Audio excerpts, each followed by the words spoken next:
میں نہیں جانتی تھی کہ یہ سب لوگ اس شیطانی مولوی کے کہنے پر یہ سب کر رہے ہیں۔ پھر میں نے اپنا سارا سامان اٹھایا جو گنتی کا ہی سامان تھا۔ میرے باپ نے اپنی پوری زندگی کی سادگی میں گزار دی تھی۔ ساز و سامان جمع کرنے کا تو انہیں شوق ہی نہیں تھا۔ میں نے اپنے تھوڑے سے کپڑے ایک بیگ میں ڈالے، اسے لے کر گھر سے باہر نکل آئی۔ میں مکمل نقاب میں تھی۔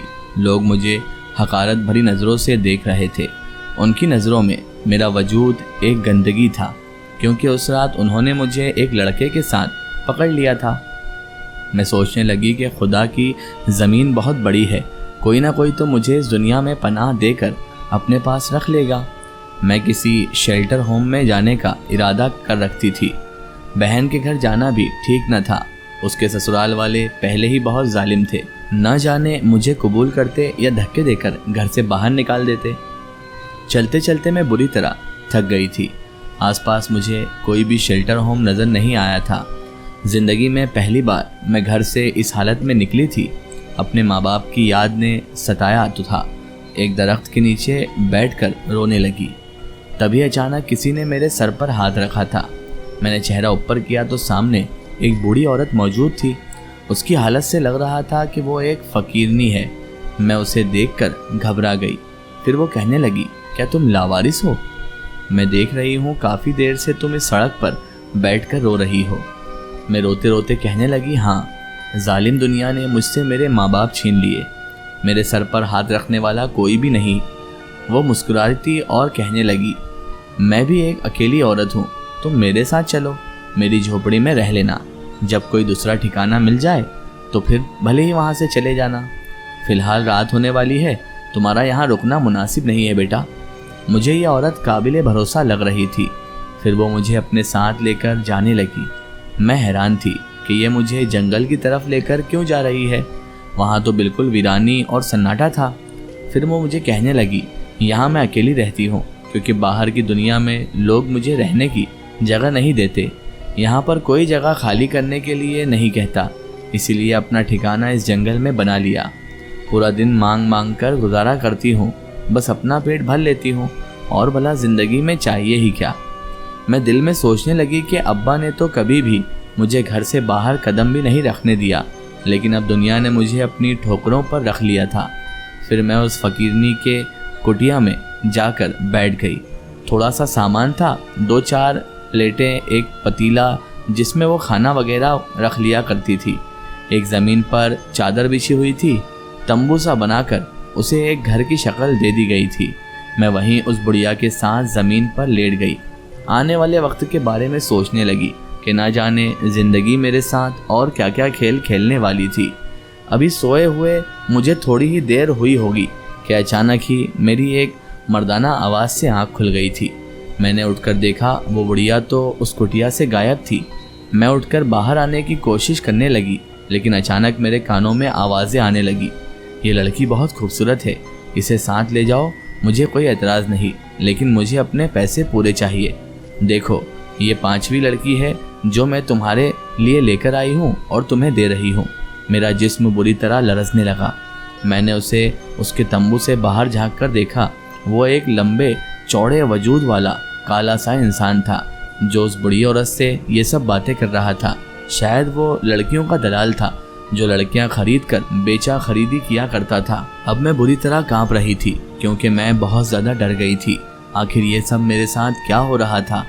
میں نے اس بڑھیا کو دیکھا جس کا حلیہ بالکل تبدیل ہو گیا تھا، یعنی بدل چکا تھا۔ وہ تو ایک بڑھیا سے جوان عورت بنی ہوئی تھی، تو گویا اس نے یہ ڈھونگ بنا رکھا تھا۔ لاوارث لڑکیوں کو پناہ دینے کا بہانہ بنا کر اپنے ساتھ لے آتی تھی اور اس جھوپڑی میں لا کر اسے کسی کے ہاتھوں فروخت کر دیتی تھی۔ میں بری طرح گھبرا گئی۔ میرے پاس یہاں سے فرار ہونے کا کوئی راستہ نہ تھا۔ عنقریب میں اس کالے حبشی جیسے انسان کے ہاتھوں بکنے والی تھی۔ آگے چل کر میرے ساتھ کچھ بھی برا ہو سکتا تھا۔ نہیں، مجھے اپنے آپ کو بچانا ہے۔ ایک امام مسجد کی بیٹی ہو کر ہرگز ان برے کاموں میں میں نہیں پھنسنا چاہتی۔ وہ دائیں طرف کھڑے تھے جبکہ بائیں طرف اسے تمبو کے بیچ میں ایک جگہ خالی تھی۔ میں اسی سوراخ سے نکلنے کی کوشش کرنے لگی اور آخرکار اس کوشش میں کامیاب ہو گئی۔ اب میں جنگل میں اندھا دھند بھاگتی جا رہی تھی۔ مجھے اپنا کچھ ہوش نہ تھا۔ میرا بیگ بھی اس کی جھوپڑی میں ہی رہ گیا تھا۔ مجھے ایسے لگ رہا تھا جیسے انسانوں کی روح میں وہ آدم خور مرد اور عورت میرے پیچھے بھاگ رہے ہیں جو میرے سامنے میرا سودا کر رہے تھے۔ یوں ہی 2-3 گھنٹے تک بھاگتے بھاگتے میں بہت دور نکل آئی تھی، لیکن اس جنگل کی بھول بھلیا میں گم ہو گئی تھی کیونکہ مجھے باہر نکلنے کا کوئی راستہ نظر نہ آیا تھا۔ میں شدید بے بسی اور مایوسی کی کیفیت میں گرفتار تھی۔ اچانک ہی میری نظر اس جنگل میں بنے ہوئے ایک گہرے کنویں پر پڑی تھی۔ اس کے آس پاس جھاڑیاں اگی ہوئی تھی۔ میں سوچنے لگی کہ یہ عذاب بھری زندگی جینے سے بہتر ہے کہ میں کود کر اپنی جان دے دوں، کیونکہ اپنی عزت بچانا میرے لیے بہت مشکل ہو گیا تھا۔ پہلے اس مولوی نے مجھے برباد کرنے کی کوشش کی اور پھر اس فقیر نے مجھے اس آدمی کے ہاتھوں فروخت کر کے میری عزت کا سودا کری۔ آگے چل کر نہ جانے مجھے کتنی شیطانوں کا سامنا کرنا پڑتا اور میں اپنے آپ کو بچاتی پھرتی۔ میں اپنے آپ کو بچا بھی پاتی یا نہیں؟ یہی مایوسی کن سوچیں میرے ذہن میں گردش کر رہی تھی۔ پھر میں کنویں کے دہانے پر کھڑی ہوئی اور نیچے جھانک کر دیکھنے لگی۔ وہاں پر کالا اندھیرا چھایا ہوا تھا۔ پھر میں نے آخرکار اس دنیا سے جانے کا سوچا اور کنویں میں چھلانگ لگا دی۔ لیکن یہ کیا؟ میرا وجود تو ہوا میں معلق تھا۔ ایسے لگ رہا جیسے کسی نادیدہ قوت نے مجھے گرنے سے پہلے ہی بچا لیا ہے۔ میں اس کنویں کی گہرائی میں جا ہی نہ پائی، ہاں لیکن اس اندھیرے کو محسوس کر رہی تھی جو اس کنویں میں موجود تھا۔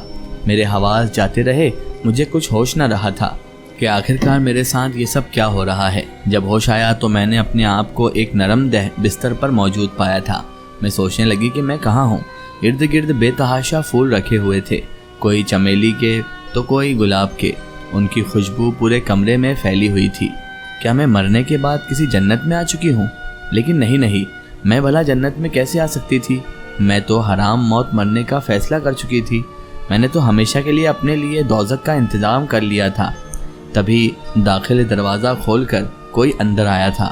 وہ عجیب سے حلیے والی ایک مخلوق تھی۔ اسے میں نے پہلے کبھی نہ دیکھا تھا۔ پھر وہ مجھے کہنے لگی، چلو چلو لڑکی، ہمارے ساتھ باہر چلو، شہنشاہ جنات تم سے ملنا چاہتے ہیں۔ میں اپنے آپ کو سمیٹ کر اٹھ بیٹھی تھی۔ وہ کوئی عورت تھی کیونکہ اس کے لمبے لمبے بال تھے، لیکن عجیب سے نین نقش، گول گول آنکھیں اور بالکل سیاہ چہرہ تھا۔ اسے دنیا کی مخلوق نہ بتاتا تھا۔ میں گھبرا کر اس سے پوچھنے لگی، میں کہاں ہوں؟ تو وہ کہنے لگی، تم اس وقت شہنشاہ جنات کے محل میں ہو۔ تم نے جس کنویں میں چھلانگ لگائی تھی اس کنویں کا راستہ ہمارے محل سے ہوتا ہوا گزرتا ہے، لیکن تمہیں مرنے سے پہلے ہی بچا لیا گیا ہے کیونکہ ہمارا ایک جن زادہ تمہیں بہت پہلے سے جانتا ہے۔ اس کی عجیب و غریب بات سے مجھے سمجھ میں تو کچھ نہ آیا، لیکن میرے پاس اور کوئی راستہ نہ تھا۔ اس کا ایک سٹوری ہم دیکھیں گے اس کے اگلے پارٹ میں۔